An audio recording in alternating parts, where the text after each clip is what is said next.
তালেবান সরকারের আমন্ত্রণে আফগানিস্তান সফরে গেছেন বাংলাদেশের খেলাফতে মজলিসের আমির মাওলানা মামুনুল হক সহ 7 জন আলেম।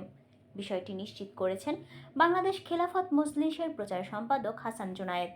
বৃহস্পতিবার বাংলাদেশ খেলাফত মজলিসের পক্ষ থেকে পাঠানো এক সংবাদ বিজ্ঞপ্তিতে বলা হয়, বুধবার আলেমদের এই প্রতিনিধি দল আফগানিস্তানের রাজধানী কাবুলে পৌঁছান।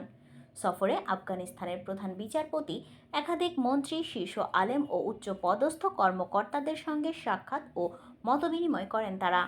মাওলানা মামুনুল হক ছাড়াও এই দলে আরও রয়েছেন হেফাজতে ইসলাম বাংলাদেশ নায়েবে আমির মাওলানা আব্দুল হামিদ মধুপুরের পীর, মাওলানা আব্দুল আওয়াল, মাওলানা আব্দুল হক, মাওলানা হাবিবুল্লাহ মাহমুদ কাশেমি, মাওলানা মনির হুসাইন কাশেমি ও মাওলানা মাহবুবুর রহমান। বৃহস্পতিবার বাংলাদেশ খেলাফত মজলিসের পক্ষ থেকে পাঠানো এক সংবাদ বিজ্ঞপ্তিতে বলা হয়, এই সফরে সাম্প্রতিক ভূমিকম্পে ক্ষতিগ্রস্ত এলাকা দেখতে যাবেন বাংলাদেশের আলেমরা। বিশেষভাবে মানবাধিকার ও নারী অধিকার বিষয়ে পশ্চিমা মহলে যে সমালোচনা রয়েছে সেই প্রসঙ্গেও তারা বাস্তব অবস্থান সরাসরি পরিদর্শন করবেন। এছাড়াও সফরে দুই দেশের আলেমদের মধ্যকার সম্পর্ক উন্নয়ন সহ কূটনৈতিক সম্পর্ক জোরদার, ব্যবসা বাণিজ্য, চিকিৎসা ও শিক্ষা খাতে পারস্পরিক সহযোগিতা বাড়ানোর বিষয়গুলো প্রতিনিধি দলের আলোচনায় অগ্রাধিকার পাবে বলে বিজ্ঞপ্তিতে উল্লেখ করা হয়েছে।